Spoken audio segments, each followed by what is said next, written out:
Goeiemôre gemeente. Ons verwelkom dominee Dirk Meyer hier en ons wens hom die seën van die Here toe op die verkondiging van die woord.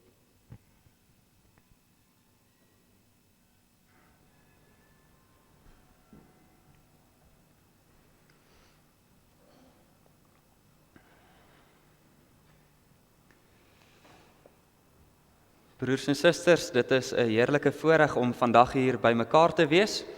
In besonder rondom die bevestiging van dominee Gerrit Kreer as die predikant hier. Ons is baie dankbaar saam julle as gemeente ook dat die Here so voorsien het.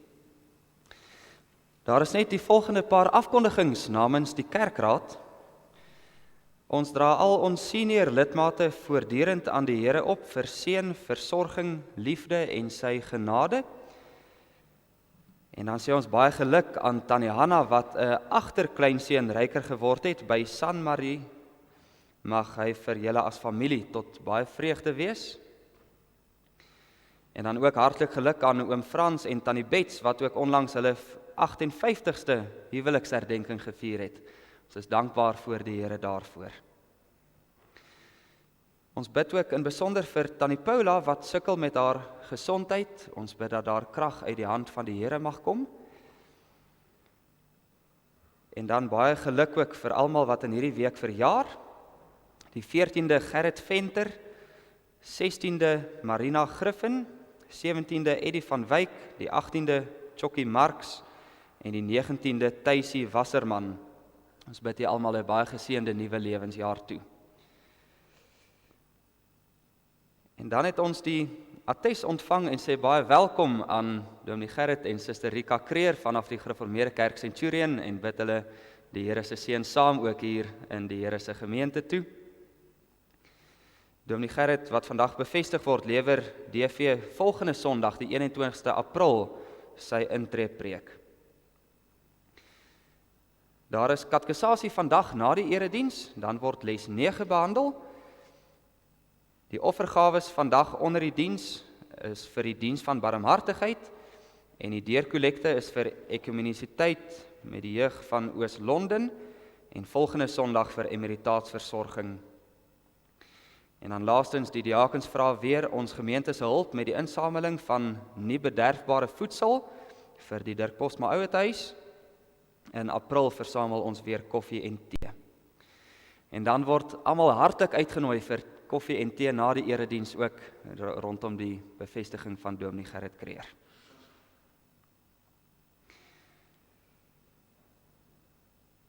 Ons gaan direk nadat ons die seën van die Here ontvang het, hartlik saam sing uit Psalm 92.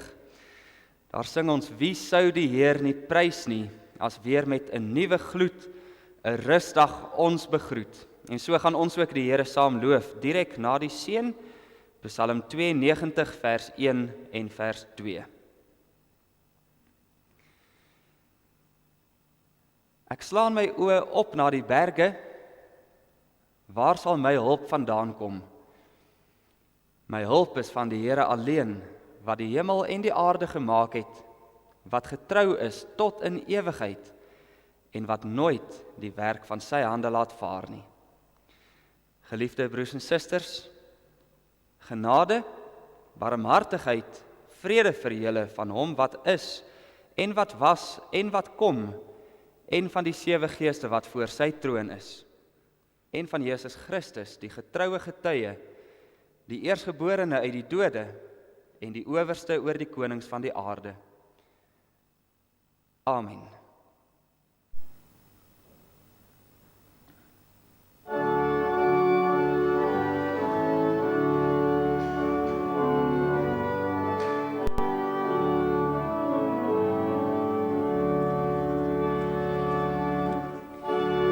Sou die Heer nie prys nie, as weer met nuwe gloed 'n rusdag ons begroet. Wie hom nie dank bewys nie, in stille môre wagte, as ons sy guns omring, Wie vir sy trou nie sing, 'n loflied in die nagte. Wie sou die troue Heer nie om wat sy gunst ons bied, met hooggestemde lied, by harp en luidspel eer nie, hy maak weer los my bande, hy maak my tong weer vry, ek roem sy dade bly, die werke van sy hande.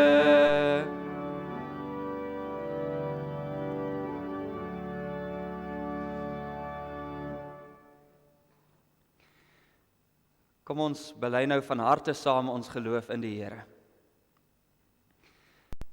Ek glo in God, die Vader, die Almagtige, die Skepper van hemel en aarde, en in Jesus Christus, sy eniggebore Seun, ons Here, wat ontvang is van die Heilige Gees, gebore is uit die maagd Maria,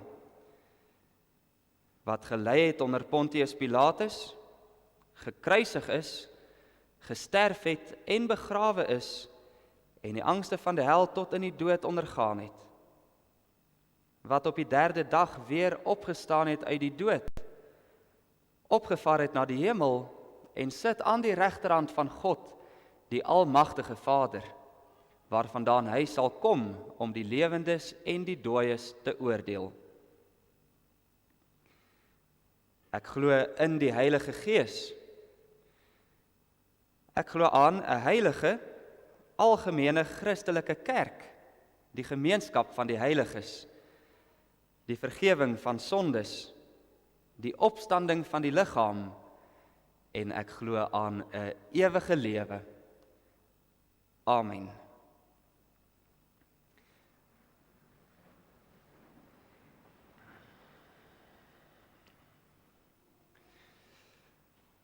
Op grond van hierdie geloof wat ons saam met mekaar bely, wil ons ook saam luister na die Here se wet. Uit geloof is ons gered, en dan lei die Here ons om ook uit hierdie geloof te lewe, en daarvoor gee hy sy wet vir ons, dat ons dankbaar daaruit vir hom kan wees. En dan gaan ons direk na die 10 gebooie saam sing uit Psalm 25, vers 4 en vers 5. Toe het God al hierdie gebooie aangekondig. Ek is die Here, jou God, wat jou uit Egipte, uit die plek van slawerny bevry het. Jy mag naas my geen ander gode hê nie. Jy mag nie vir jou 'n beeld of enige afbeelding maak van wat bo in die hemel daarbo, of op die aarde hieronder, of in die waters onder die aarde is nie. Jy mag hulle nie vereer of dien nie, want ek, die Here jou God, eis onverdeelde trou aan my. Ek reken kinders die sondes van hulle vaders toe, selfs tot in die 3de en 4de geslag van die wat my haat, maar ek betoon my liefde tot aan die 1000ste geslag van die wat my liefhet en my gebooie gehoorsaam. Jy mag die naam van die Here jou God nie misbruik nie, want die Here sal die een wat sy naam misbruik nie ongestraf laat bly nie. Sorg dat jy die Sabbatdag heilig hou. 6 dae moet jy werk en alles doen wat jy moet, maar die 7de dag is die Sabbat van die Here jou God. Dan mag jy geen werk doen nie.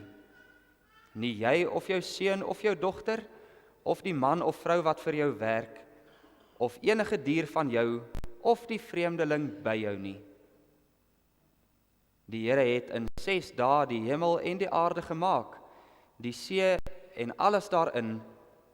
Op die 7de dag het hy gerus, en daarom het die Here dit as gereelde rusdag geheilig. Eer jou vader en jou moeder, dan sal jy lank bly woon in die land wat die Here jou God aan jou gee. Jy mag nie moord pleeg nie, jy mag nie egbreek pleeg nie, jy mag nie steel nie, jy mag geen valse getuienis teen 'n ander gee nie, jy mag nie iemand anders se huis begeer nie, jy mag nie sy vrou begeer nie, ook nie 'n slaaf of slavin, 'n bees of 'n donkie, of enigiets anders wat aan hom behoort nie.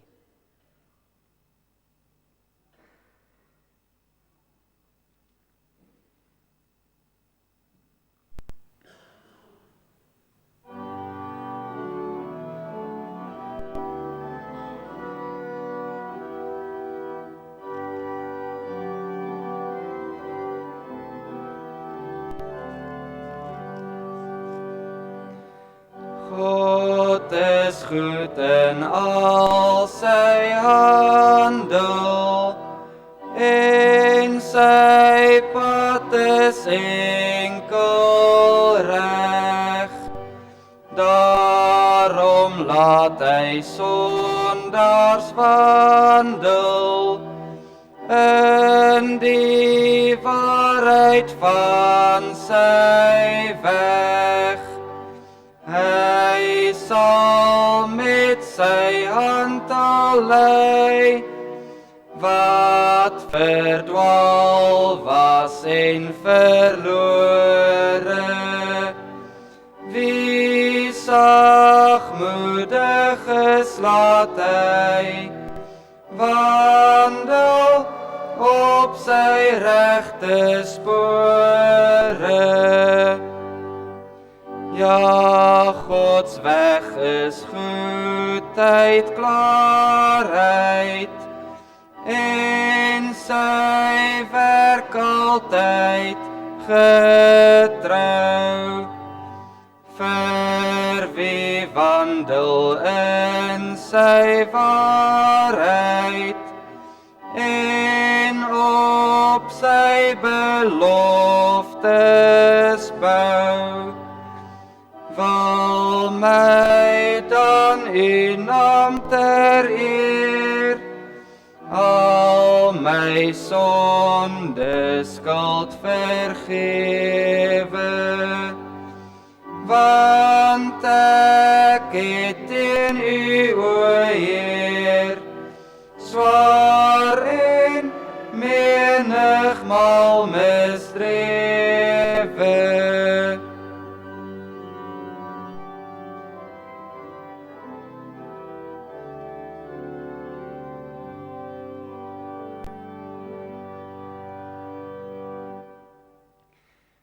Kom ons bid saam.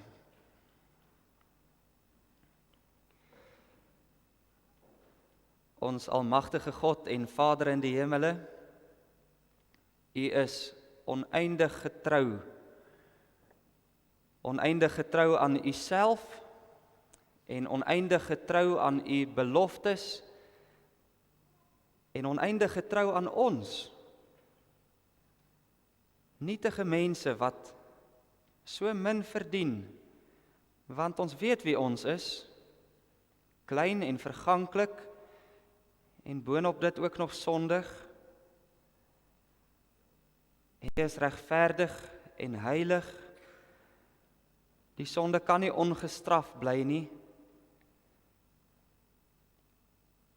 En nogtans dat U in die rykdom van U genade en barmhartigheid na ons toe gekom het, en vir ons die belofte van vergifnis van sondes gegee het.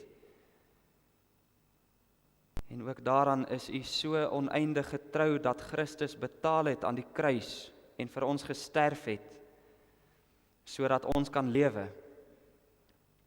En dit is die verkondiging van die kruis wat ons hele lewe onderspan, dat ons daaruit mag leef en U kan lief hê en U kan dien as die Here ons God, wat ons nie maar net uit die slawehuis van Egipte gelei het nie, maar wat ons gelei het uit ons sonde uit, sodat ons vir U kan leef.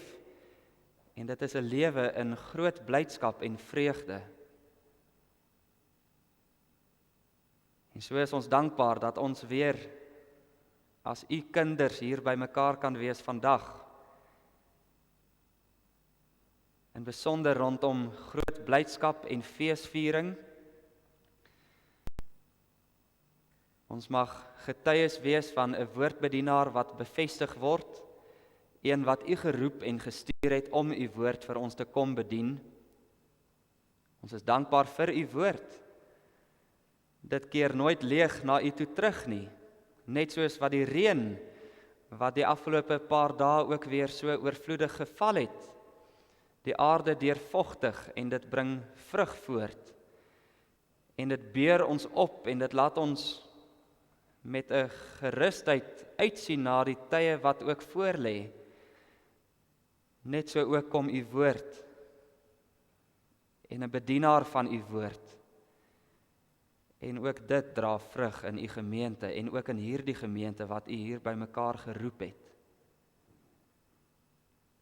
En ons bid dat u dit alles so sal seën dat u daarin verheerlik sal word. Nie ons as mense nie, en dat ons ook nie sal vaskyk teen 'n mens nie, maar dat ons gedring sal word tot Christus, die leidsman en die volëinder van die geloof, in wie alles omvat is, en dat ons by hom mag eindig. Seën ons nou as ons mag luister na u woord, sal u ons hierdeur opbou en vertroos in blydskappe en in beproewinge, want daar is baie blydskappe wat ons met mekaar kan deel. Blydskap oor 'n agterkleinkind wat gebore is, vreugde oor 58 jaar in die huwelik, dit is ryklik geseënd. Ons is vreugdevol oor verjaardae en vir elke een vir wie u 'n nuwe lewensjaar gee, en ons bid dat u hulle in u hande ook sal vashou en bewaar in die nuwe jare in, selfs tot in hoë ouderdom. Ons bid ook vir hulle wat swaar kry weens siekte. U ken ons elkeen. Ons bid vir hulle wat deur ouderdom gebuk gaan. En dit is swaar om dit te sien, ook ons geliefdes, maar u gee die krag. Ons bid vir hulle wat siek is, en besonder ook vir Suster Paula. Sal u elke een in u hande dra. Ons bid vir die van ons wat swaar kry, waar ons dit ook in mekaar nie ken nie, maar u ken ons in die diepte van ons harte. U deurgrond ons, en sal u ook daar waar dit weggesteek is vir ander mense, ons so lei dat ons deur u getroos mag word, en dat u dit ook gee dat ons mekaar kan troos. Lei ons nou in die bediening van u woord. Maak ons vol van u gees in die verkondiging hiervan, maar ook soos wat ons almal hier voor staan en dit mag hoor. Klein voor u, ons almagtige Vader. En ons bid dit in die naam van u Seun, ons Here Jesus Christus, uit die rykdom van u genade. Amen.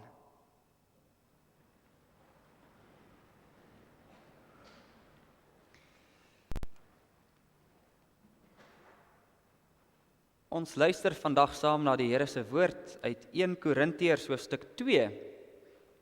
Maar voordat ons uit 1 Korintiërs 2 gaan saam lees, lees ons 'n gedeelte as agtergrond daarvoor uit Handelinge 18, daarvan vers 1 tot vers 11. Dit is die eerste keer dat die apostel Paulus in Korinte aangekom het en ons lees wat het daar gebeur. En dan gaan ons daarna lees van die brief wat hy ook aan hierdie gemeente in Korinte geskryf het. Ons lees eers 1 Korintiërs 2 vers 1 tot 11.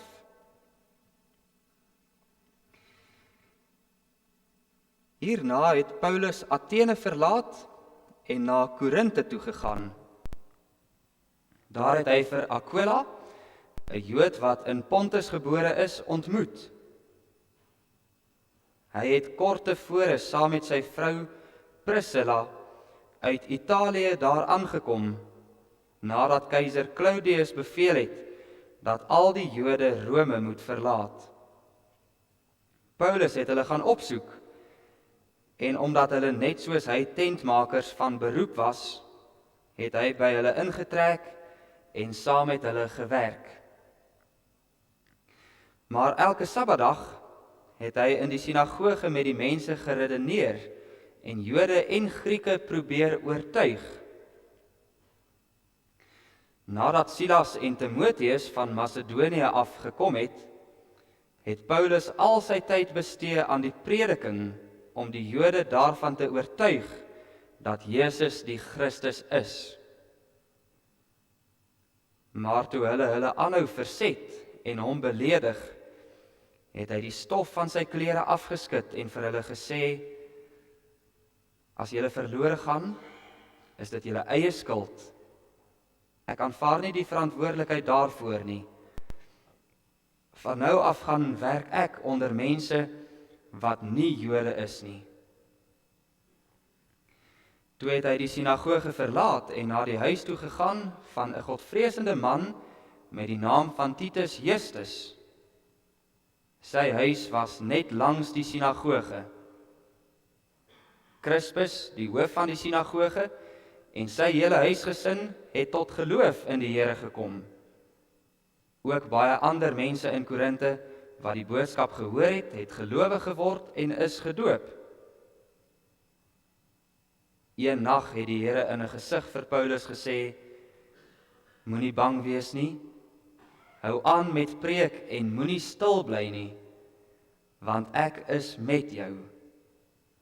Niemand sal jou aanval of jou kwaad aandoen nie, want in hierdie stad behoort baie mense aan my.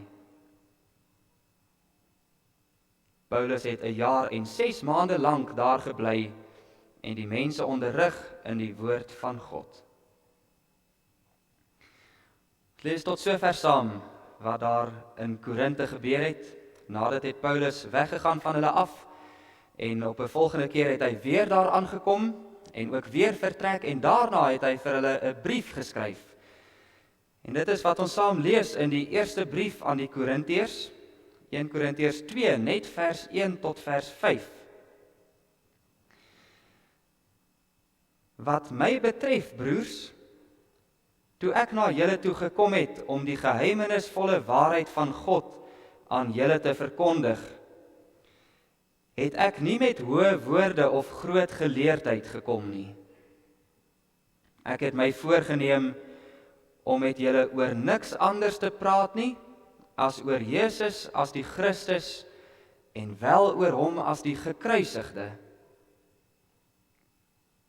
Bewus van my swakheid en met groot angs en huiwering het ek na julle toe gekom. Die boodskap wat ek verkondig, het julle oortuig, nie deur geleerdheid en welsprekendheid nie, maar deur die kragtige werking van die Gees. Dus is julle geloof nie op die wysheid van mense gegrond nie, maar op die krag van God. In besonder hierdie woorde, vers 2, ek het my voorgeneem om met julle oor niks anders te praat nie as oor Jesus as die Christus en wel oor hom as die gekruisigde.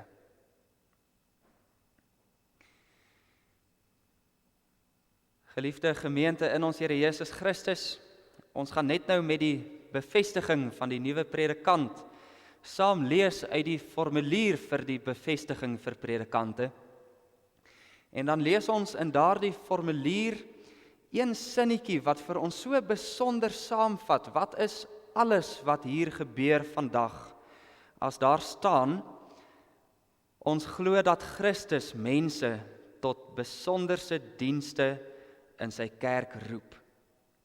Ons glo dat Christus mense tot besondere dienste in sy kerk roep. Dit sit alles wat vandag hier gebeur in 'n baie besondere perspektief.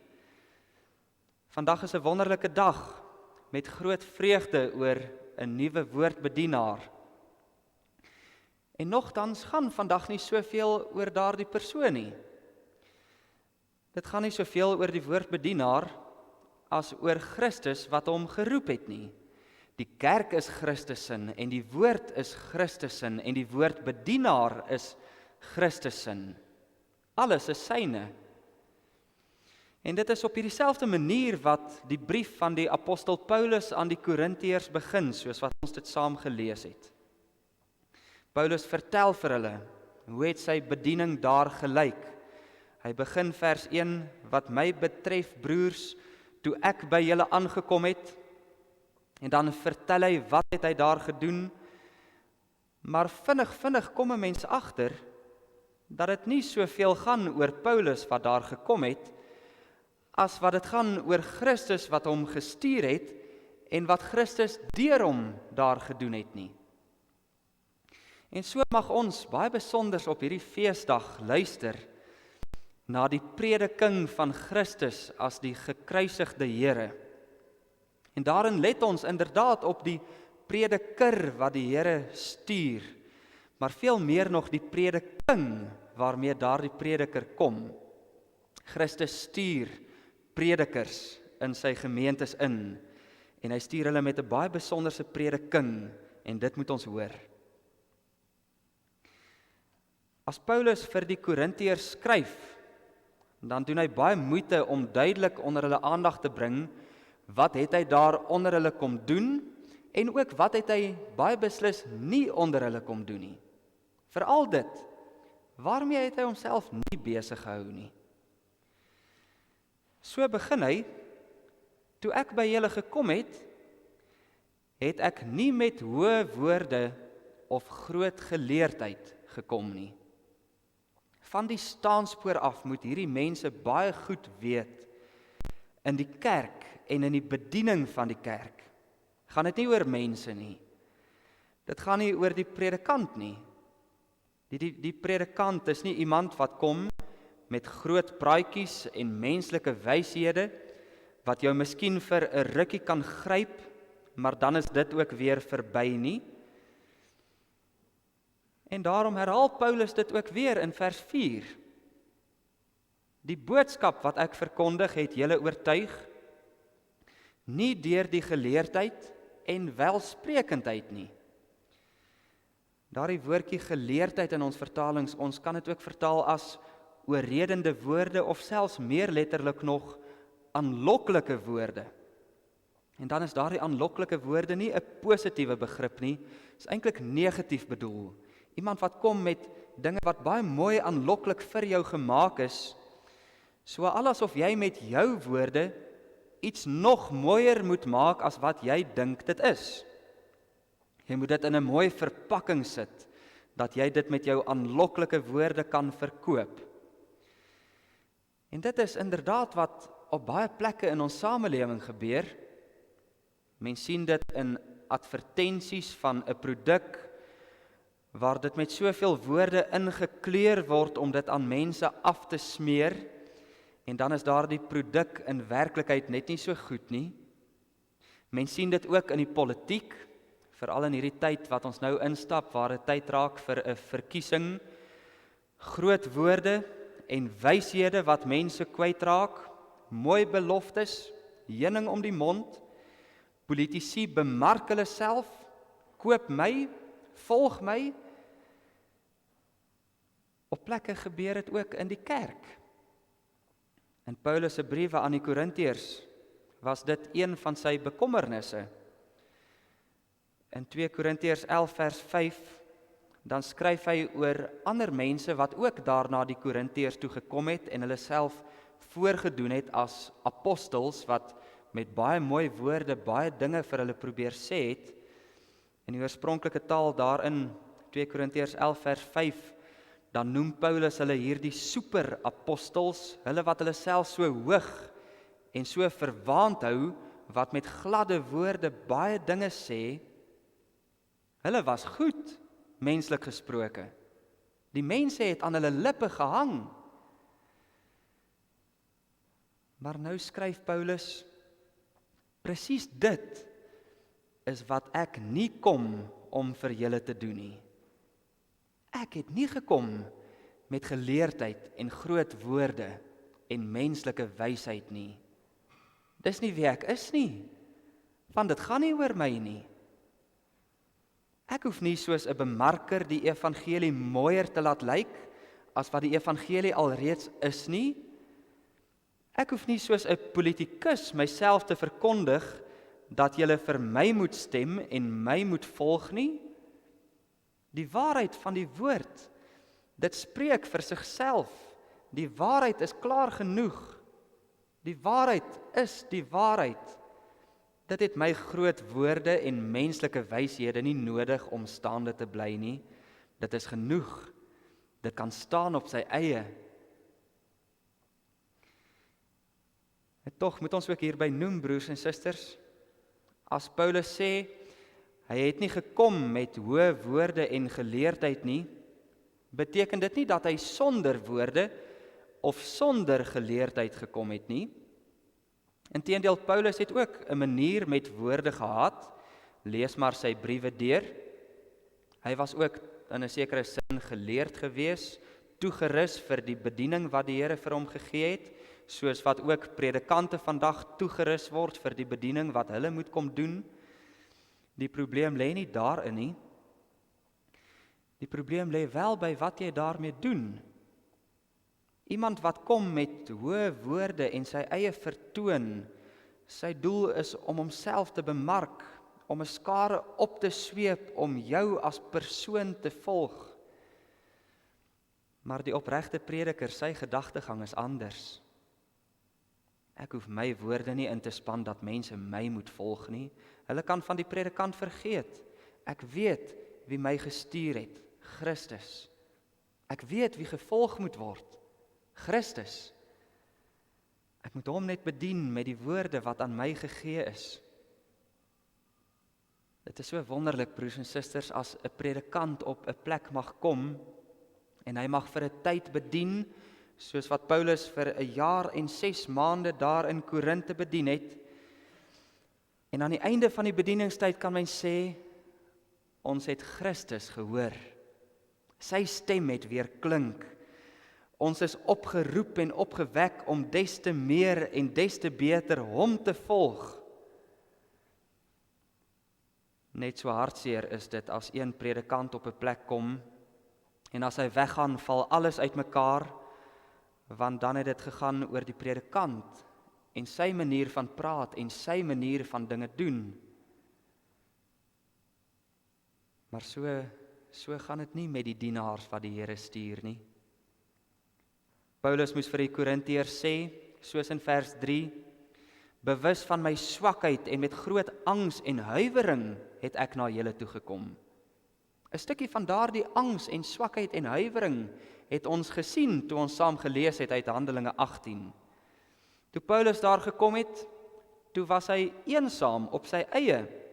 Eers later lees mens van Silas en Timoteus wat by hom aansluit. Ons het gehoor, God moes hom bemoedig om nie angstig te wees vir mense wat hom wil kwaad aandoen nie. Want hy was angstig. En nogtans tussendeur sy angstigheid en sy swakheid vind mens hierdie dienskneg van die Here en hy staan daar tussen die skares met een saak en hy praat met die mense oor Jesus Christus. Want dit is genoeg. Angstig mag jy wees en swak mag jy wees, maar Christus word bedien. En so, broers en susters, word hier vandag in die gemeente, ook in die gemeenskap, 'n nuwe predikant bevestig. Een wat die Here geroep en gestuur het. Een wat ook kom in swakheid. Een wat ook nie soek na die eer van mense of dat hy gevolg moet word nie, maar wat begeer, mag Christus gevolg word, mag Christus verheerlik word. En dit kom nie in die groot woorde van mense nie. Dit kom wel in die eenvoudige woorde van eenvoudige dienaars. So wil Christus dit. En dit hoor ons verder. Want afgesien van die prediker, hoor ons wat behels die prediking. Ten spyte van sy swakheid en kleinheid sê Paulus in vers 2, ek het my voorgenem om met julle oor niks anders te praat nie, as oor Jesus as die Christus, en wel oor hom as die gekruisigde. Dis 'n sterk woord wat Paulus daar gebruik as hy sê ek het my voorgenem. Dit is 'n vaste besluit, ek gaan dit doen en niks anders nie. 'n Besluit wat hy nie gaan laat vaar nie. Een ding, en dit is genoeg. As hy met hierdie mense kan praat oor Jesus die Christus wat vir ons gekruisig is. Dis die volle inhoud van die prediking, die omvang van die bediening, die begin en die einde daarvan. Jesus Christus as die gekruisigde. Nou dit klink amper te eenvoudig, broers en susters. Is dit nou dit? Is daar nie meer wat gesê moet word as Christus wat vir ons gekruisig is nie? Is daar nie nog baie ander dinge waarvan ons moet hoor nie? En inderdaad, as mens Paulus se brief aan die Korintiërs verder lees, dan skryf hy ook oor 'n klomp ander sake.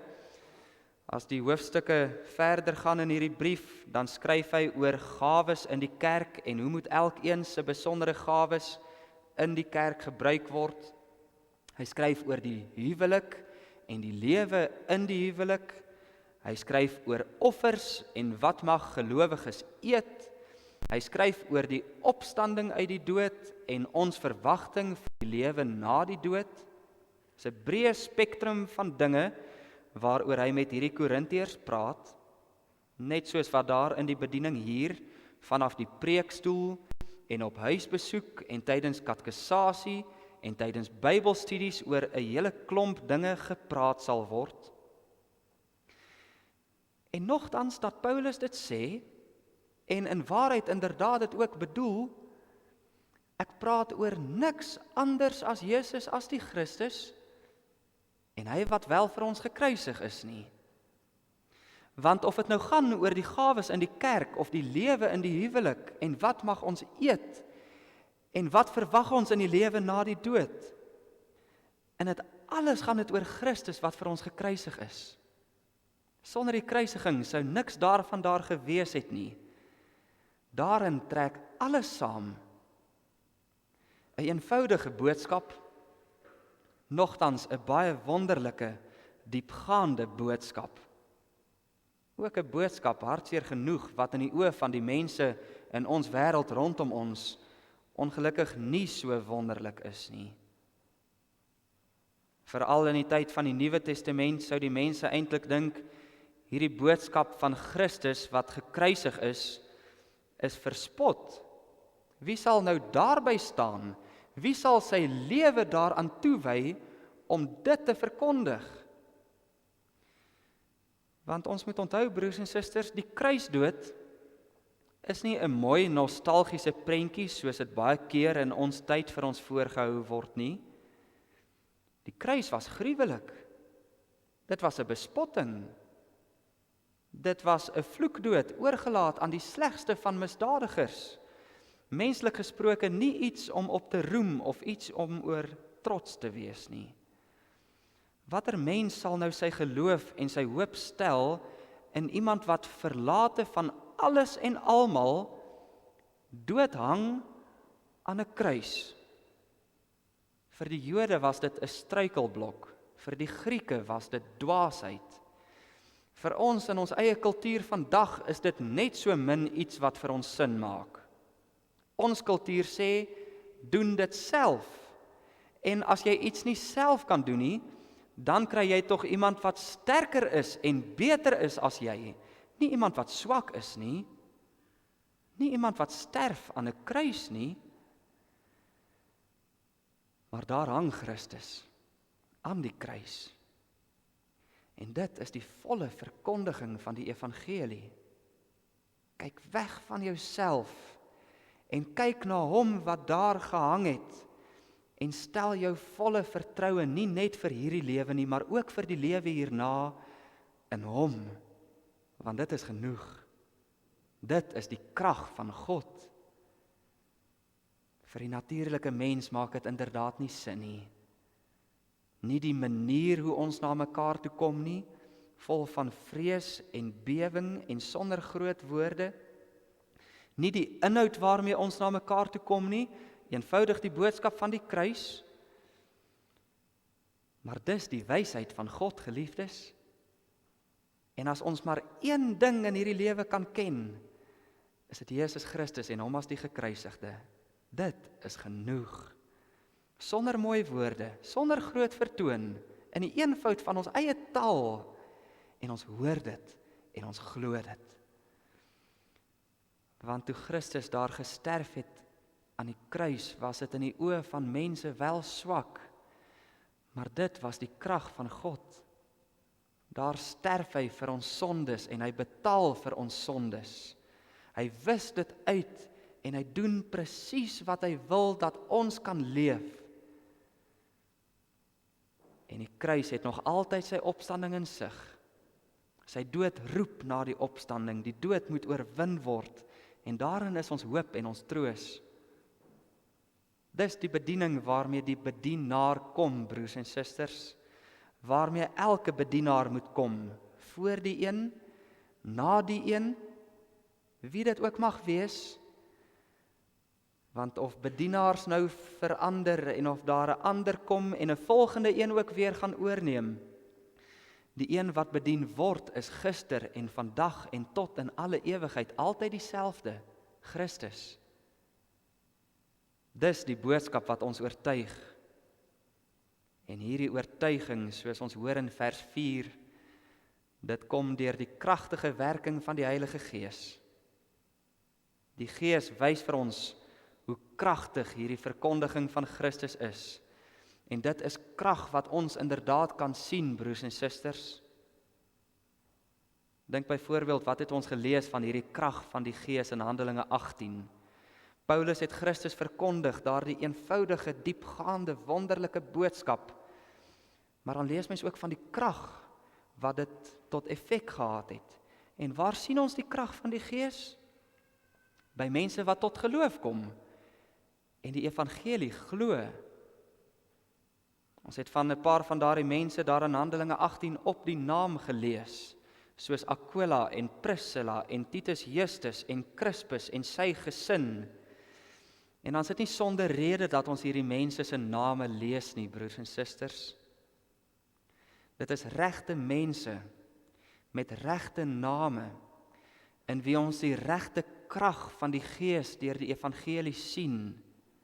Net soos ons vandag hier sit, ook mense met egte name en egte omstandighede en gesinne, en mense wat dieselfde evangelie hoor en dieselfde Gees wat kragtig in ons werk.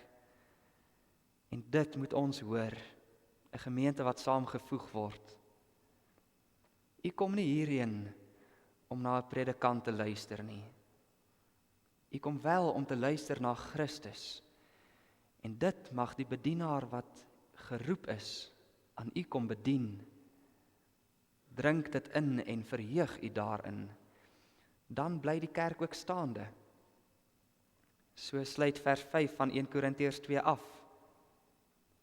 Dus is julle geloof nie op die wysheid van mense gegrond nie, maar op die krag van God.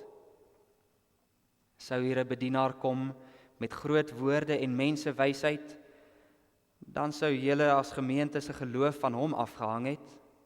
Dan sou dit weer platval sodra hy weg was. Maar nou word ons geloof gegrond op die krag van God. Die krag van die evangelie van Christus, waardeur die Gees in ons werk, en dan bly dit staan, wie ook al die predikant mag wees.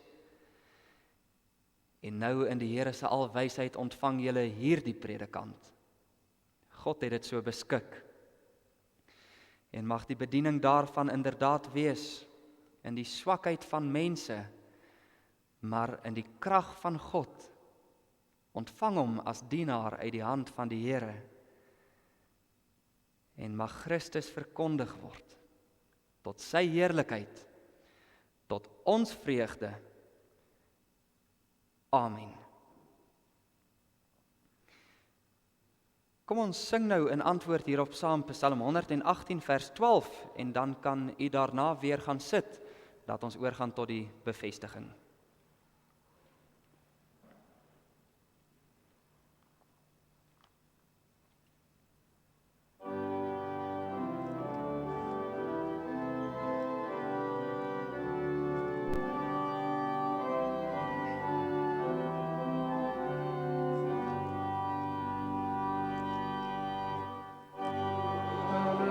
bestuur.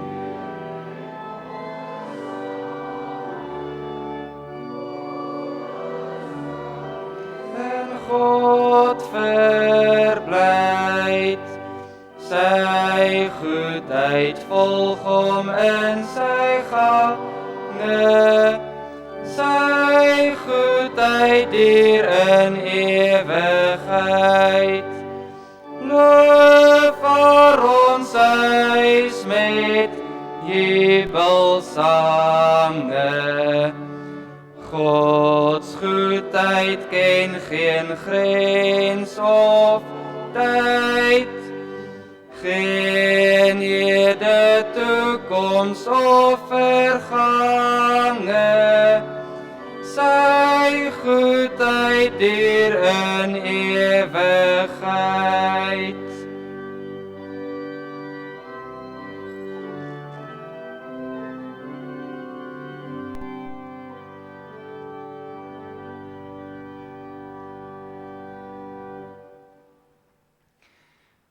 Ons gaan vra dat Dominee Gerrit hier na vore toe kom vir die bevestiging.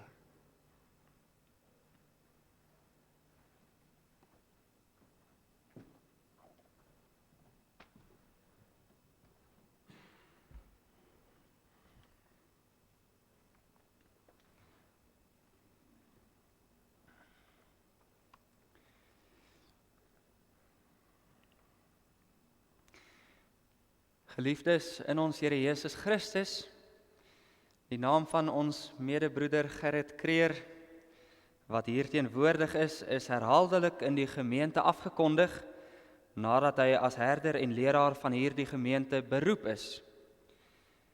Niemand het 'n wettige beswaar teen sy leer en lewe ingebring nie, en daarom gaan ons nou in die naam van die Here tot sy bevestiging oor. En dit is egter nodig dat u, broer Gerrit, en ons almal wat hier teenwoordig is, eers moet luister na die woord van God, wat dit ons oor die instelling van die herders en bedienaars van die woord leer.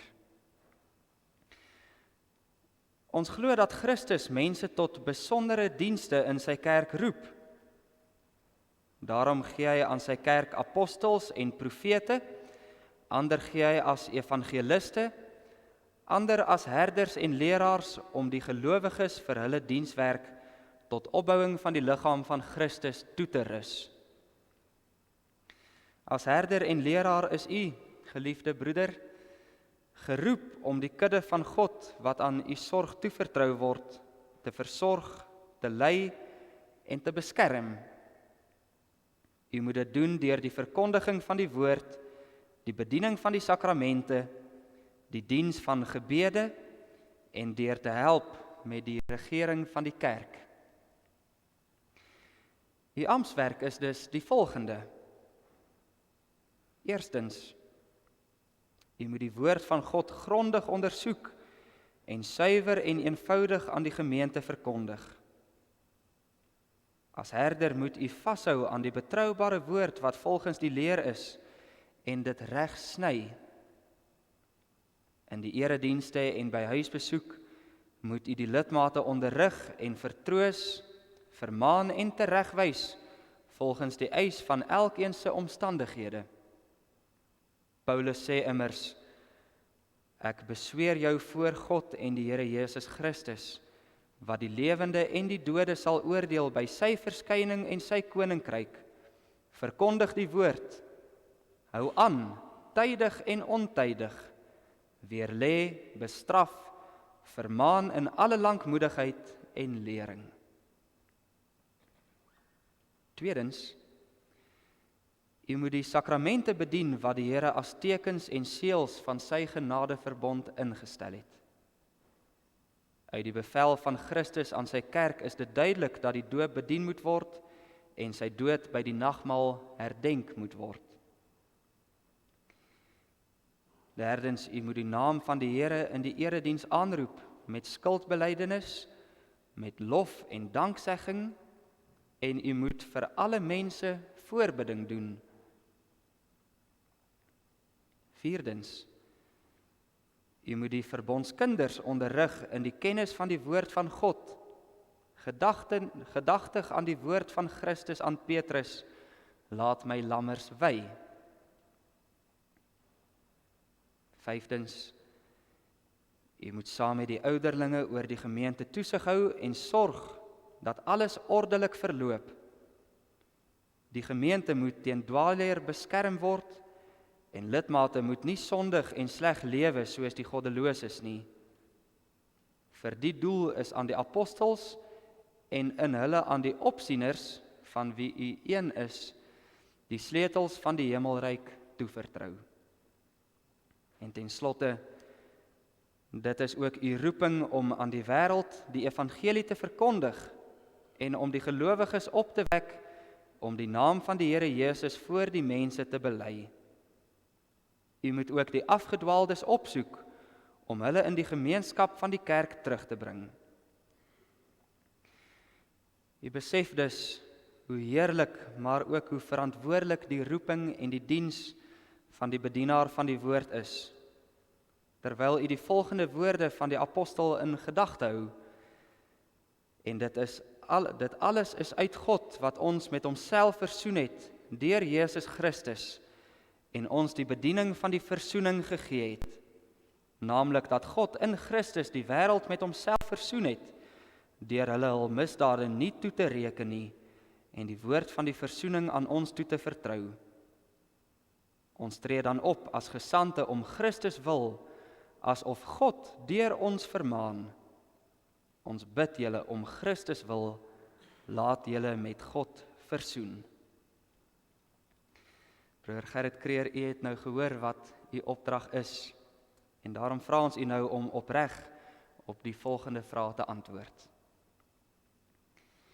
Eerstens, is u in u hart daarvan oortuig dat u wettig deur die gemeente van God en daarom deur God self tot hierdie heilige diens geroep is? Tweedens, glo u dat die Heilige Skrif die woord van God is en die volmaakte leer van die saligheid bevat en verwerp u alle leringe wat daarmee in stryd is?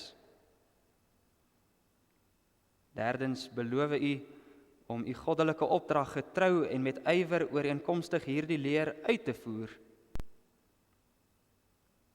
Vierdens, beloof u om u lewe ooreenkomstig hierdie leer in te rig? En ten slotte, beloof u om u aan die kerklike vermaning en tug te onderwerp as u miskien in leer of in lewe afwyk? Broer Gerrit Kreer, wat is hierop u antwoord? Ja, met my hele hart. Mag God, ons hemelse Vader, wat u tot hierdie heilige diens geroep het, u deur sy Heilige Gees verlig, u deur sy hand versterk en u in die bediening so regeer, dat u lewe en werk sal dien tot grootmaking van sy naam en tot uitbreiding van die ryk van sy Seun Jesus Christus. Amen. Geliefde broeder en mededienaar, u moet Christus lief hê en as herder sy skape laat wy, oor hulle toesig hou, nie uit dwang nie, maar gewilliglik, nie om vuil gewin nie, maar met bereidwilligheid, ook nie uit heersig oor die wat God aan u sorg toe vertrou het nie, maar met die innige begeerte om 'n voorbeeld vir die kudde te wees. Wees 'n voorbeeld vir die gelowiges in woord, in wandel, in liefde, in gees, in geloof, in reinheid. U moet aanhou met voorlesing, vermaning en lering. Leef daarin, sodat u vooruitgang vir almal duidelik kan wees. Moenie die genadegawes wat aan u gegee is verwaarloos nie. Let op u lewe en leer. Volhard daarin, want deur dit te doen sal u uself red sowel as die wat u hoor. Ly dan verdrukking soos 'n goeie krygsman van Jesus Christus. En wanneer die opperherder verskyn, sal u die onverwelklike kroon van heerlikheid ontvang. En u geliefde gemeente, ontvang u bedienaar van die woord met groot blydskap. Betoon hom die nodige agting Dink daaraan dat God self u deur hom aanspreek. Laat die koms van hom wat die goeie boodskap bring vir u lieflik en aangenaam wees. Dink aan hom in u gebede. Wees gehoorsaam aan u voorgangers, want hulle hou wag oor u lewe en hulle moet ook aan God rekenskap gee. As u dit doen, sal die vrede van God in u huise inkom en sal u wat hierdie broeder, wat 'n profeet is, ontvang, die loon van 'n profeet verwerf. En omdat u deur sy woord in Christus glo, sal u deur Christus die ewige lewe beerwe. Maar omdat niemand uit homself tot hierdie dinge in staat is nie, laat ons daarom nou eers in danksegging die naam van die Here in gebed saam aanroep. Kom ons bid saam. Barmhartige Vader, ons dank u dat u aan hierdie gemeente 'n getroue bedienaar skenk. Ons bid u, maak hom deur u Gees hoe langer hoe meer bekwaam vir die taak waarvoor u hom voorberei en waartoe u hom geroep het. Verlig sy verstand, dat hy u woord kan verstaan en gee aan hom vrymoedigheid om die geheimenis van die evangelie bekend te maak. Verleen hom wysheid en insig om die gemeente saam met die ouderlinge reg te regeer en om die Christelike vrede te bewaar, sodat die gemeente onder sy bediening en deur sy goeie voorbeeld in aantal en in deug kan toeneem. Gee dat hy moedig mag wees in alle moeilikhede wat in sy diens mag teekom. Versterk hom deur die troos van u Heilige Gees, sodat hy tot die einde toe standvastig kan bly en eenmaal saam met die getroue dienaars in die vreugde van die Here ontvang mag word. Verleen die gemeente ook u genade om hulle teenoor hulle herder te gedra soos dit hoort. Laat hulle hom as u gesant erken en hulle aan sy lering en vermaning onderwerp, sodat hulle deur sy bediening van die woord in Christus kan glo en die ewige lewe deelagtig kan word. Verhoor ons, o Vader, deur u geliefde Seun. Amen. Ons gaan nou oorgaan tot die ondertekening van die formulier.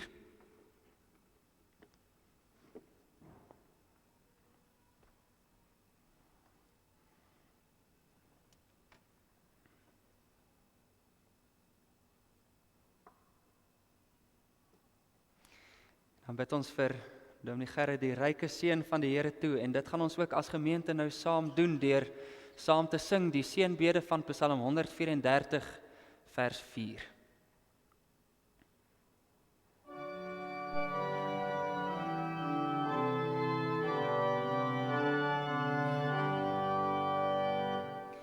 Laat u seën op hom daal, u guns uit Sion hom bestraal, u wat beveel en dit geskied, wil Heer u seën oor hom gebied.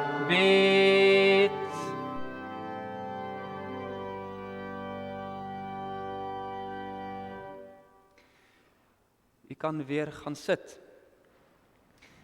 Daar is nou geleentheid vir die offergawes om opgeneem te word, en dan direk na die offergawes gaan ons saam sing Psalm 116, daarvan vers 7 tot 10, en dan gaan Dominee Gerrit daarna die wegstuurseën ook uitspreek.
Wat kan ek hier vir al sy guns vergeld?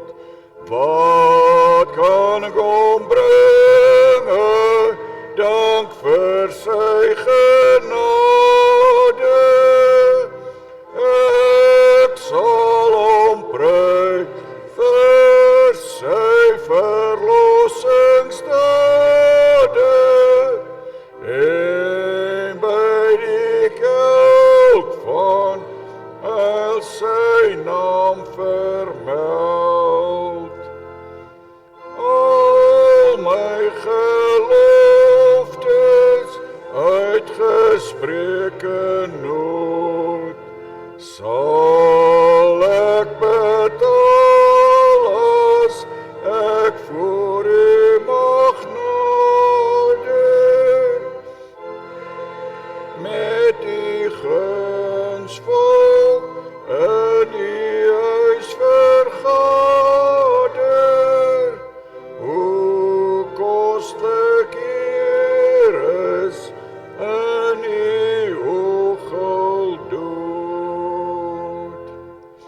Ag, Heer, ek is so, ja, ek is U knegt, seun van U diensmag, in U diens gebore.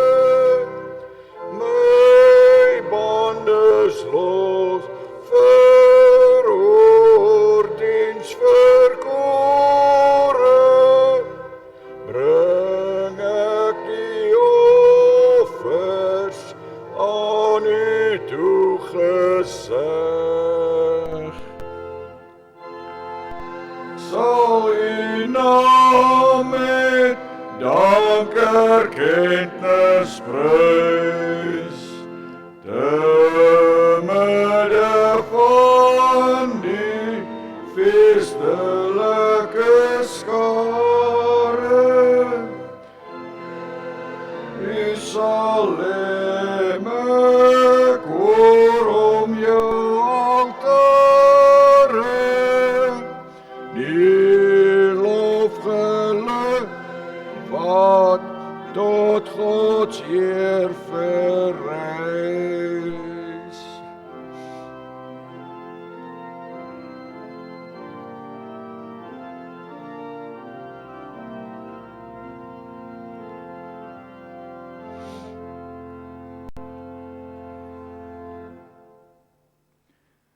Geliefde gemeente, verhef je harte tot God, ontvang die seën van die Here en gaan hierdie week in groot vrede. Die Here seën u en behoed u. Die Here laat sy aangesig oor u skyn en is u genadig. Die Here verhef sy aangesig oor u en gee aan u vrede. Amen.